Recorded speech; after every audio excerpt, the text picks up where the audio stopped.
Welcome. I'd like to talk to you today about what is here.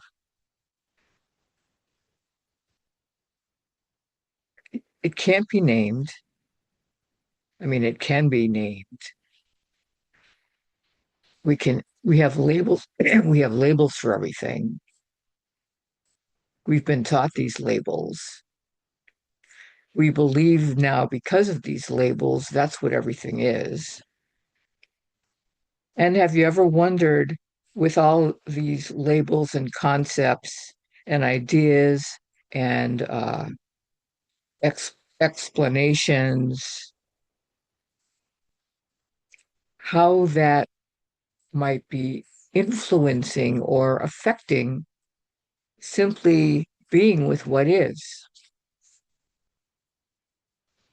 That's the interest here. That's what's curious here.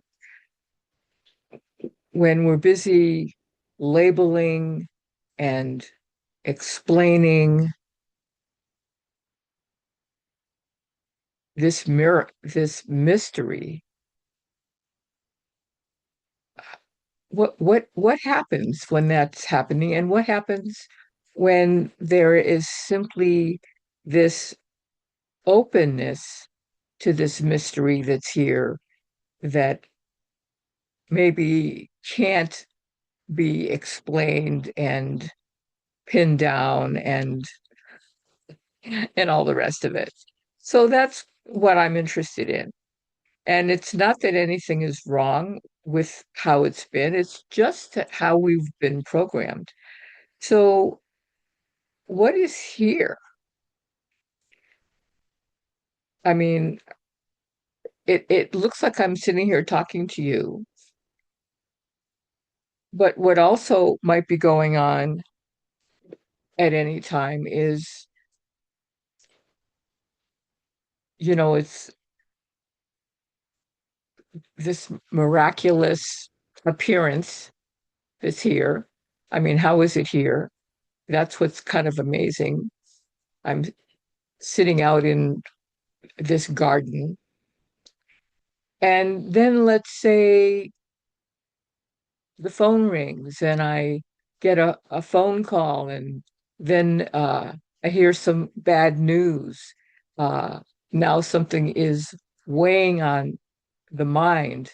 And then I'm future tripping. I'm thinking about, oh, what if?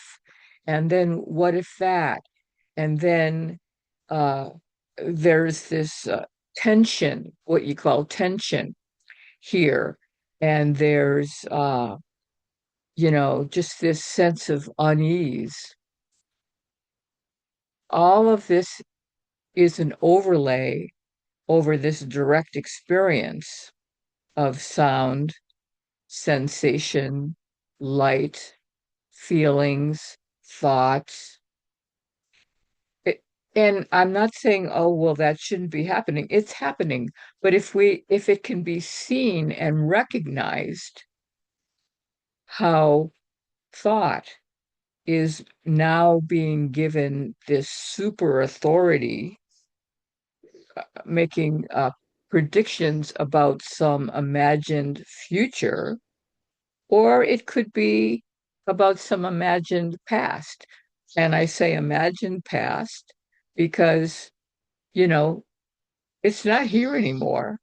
It's just being imagined. Every time uh, I might think about some past event, it's only here in thought. It's not real anymore, only as a thought. And so we we just haven't looked at it as, oh, I'm imagining that past. Well, I wonder what is exactly right about it now, or maybe I've got something a little off right now, because an imagination, it's a perception about what was. So here, let's just use this example of this garden. So here I am in this garden, and I had just gotten a phone call, and now there's this thought that's spinning about uh, some imagined bad situation or what could possibly be bad, because I don't know. I'm still right here in this garden. Um, and these are all stories.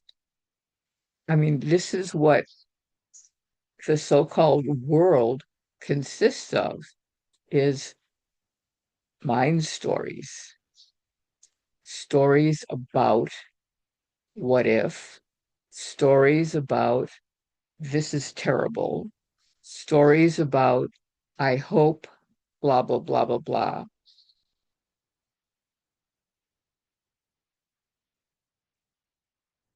And that's what our world is. I mean, you can go look on Facebook and it will, and it's everywhere, you know, stories about what people are thinking and feeling. Now, I'll immediately add, yes, thought and feeling is part of this dimension of experiencing. Thought, feeling, vibes, light, sensation, sound. But what's to make thought or feeling any more important than sound or than sensation? They're all the various dimensions of experience, and they're equal. I was just shocked to discover how much more authority I had given thought, or I imagined thought had, than what was actual. And once that was really seen clearly, everything started to be held much more lightly. Thoughts became much more obvious as what they were, simply energy of appearance showing up and disappearing. So, what is here in any given moment?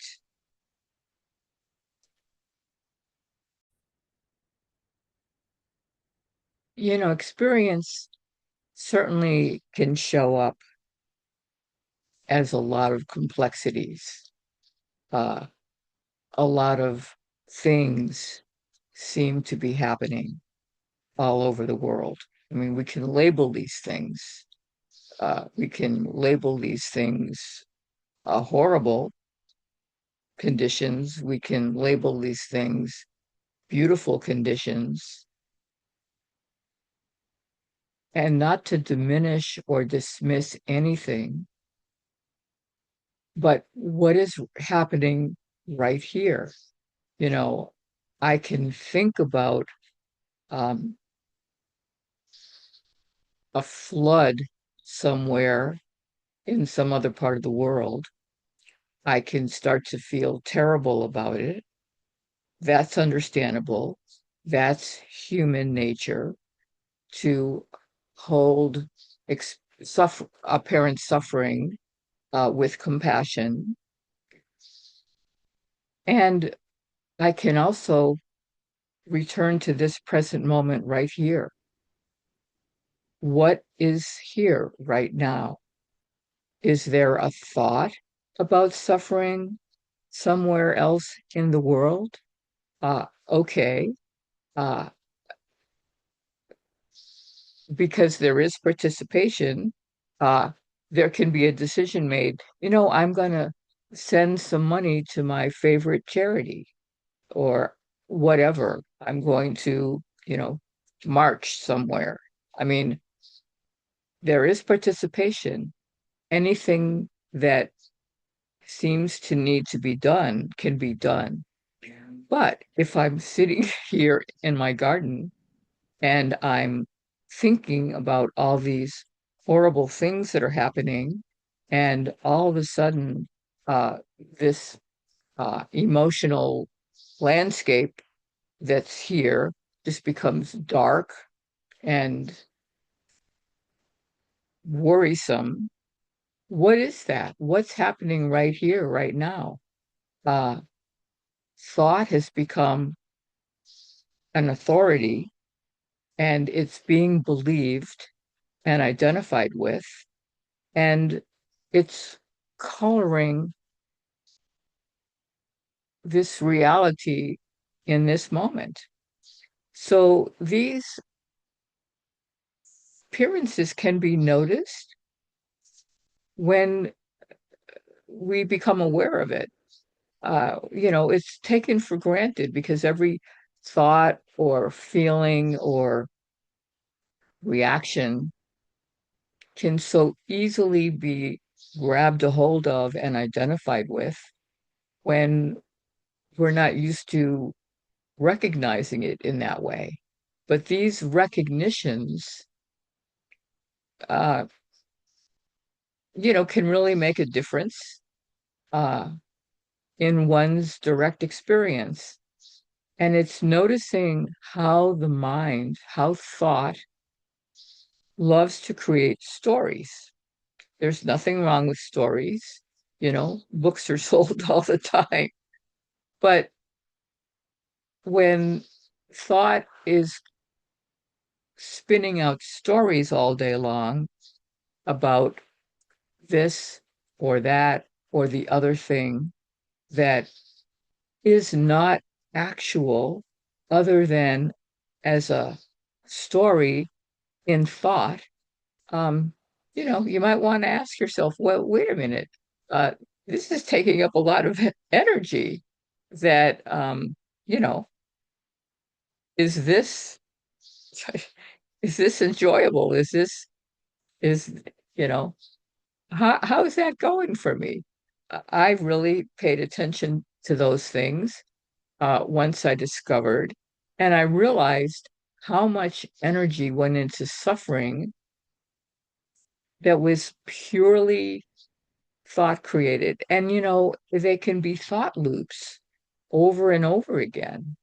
And the only thing that is generating it is a belief in a thought.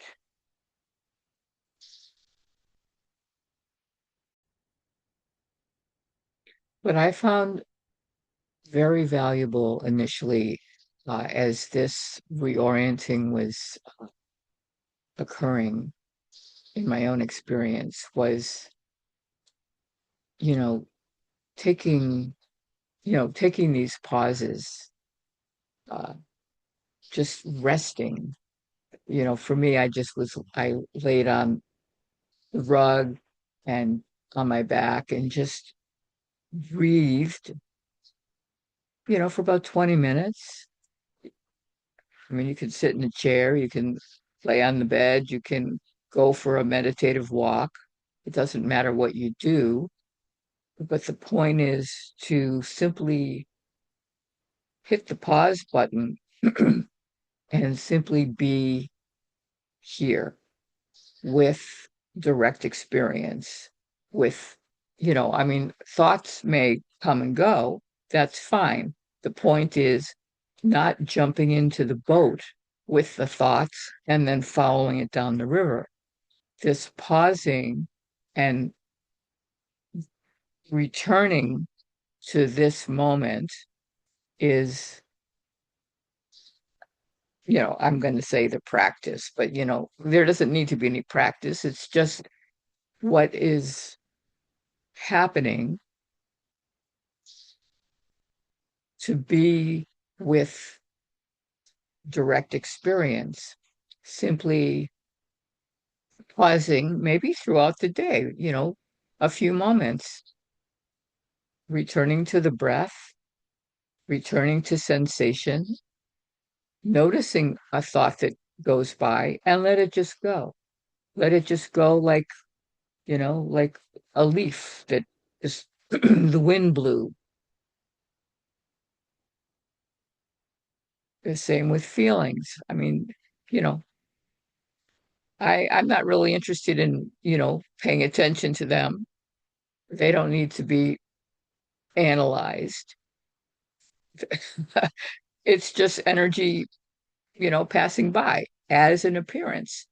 These appearances are maybe not so important. They just come and go. So this returning to the breath is a beautiful anchor, and it's just feeling the spaciousness of presence, not necessarily, oh, I'm present now, because what is that? That's another thought. But simply presence, the sensation of the breath, there's the sensation of rise and fall of chest and belly without any thought of an I. There's just experiencing. That's what's here. And as I've mentioned, allowing the eyes to go soft and fuzzy or looking out of the peripheral vision, there's no I doing anything. There's simply experiencing non-conceptually,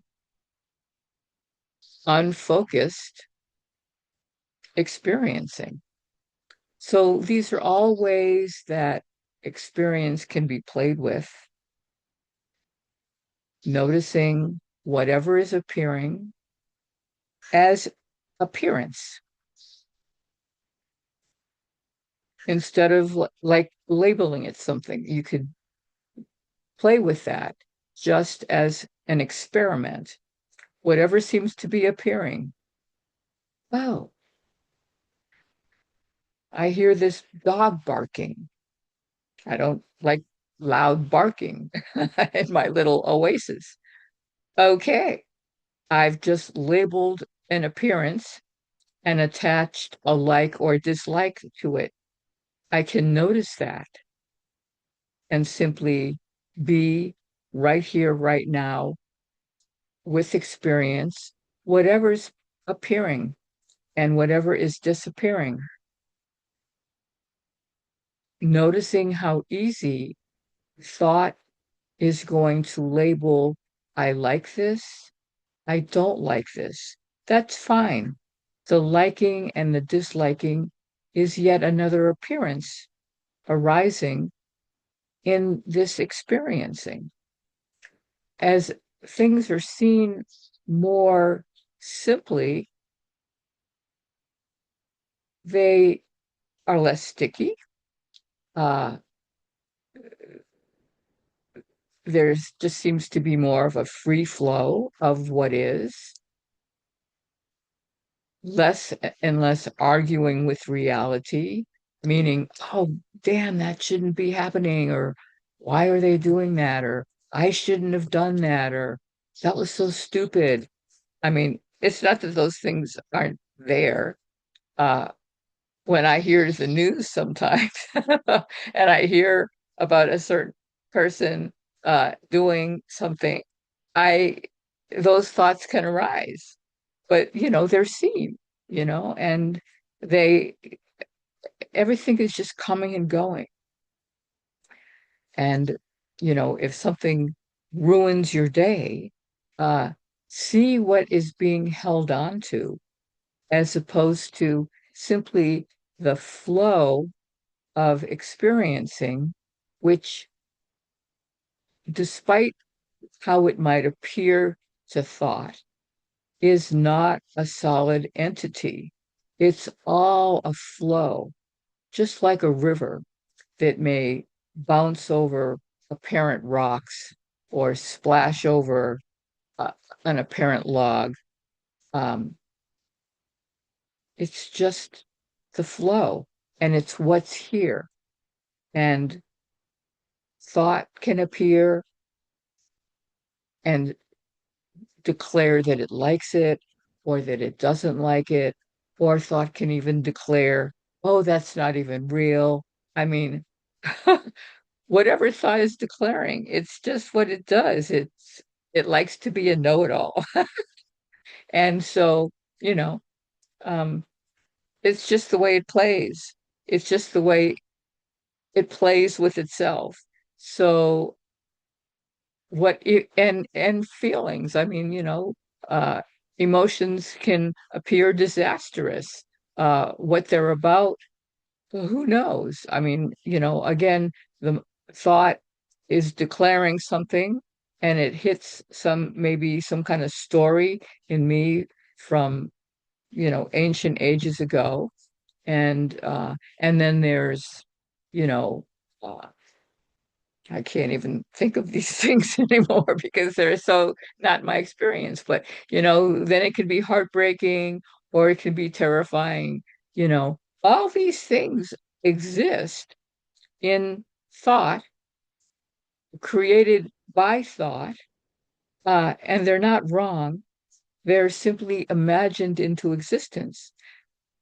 I am not saying that they're not real. I'm saying that they are imagined into existence, th- complements of thought. And so that's something to look at. In no way do I want to give anybody the impression that anything is an illusion. I'm never saying that. Or that anything is not real. I'm not saying that. But what I am saying is thought imagines a certain reality into existence. And my invitation to you is to begin to notice this in your own direct experience. Verify it for yourself. See if it's true. I'd love to hear from you. I'd love to know what you might be experimenting with and what you might be discovering. And it's just really a delight to be in touch. So thank you so much and take care.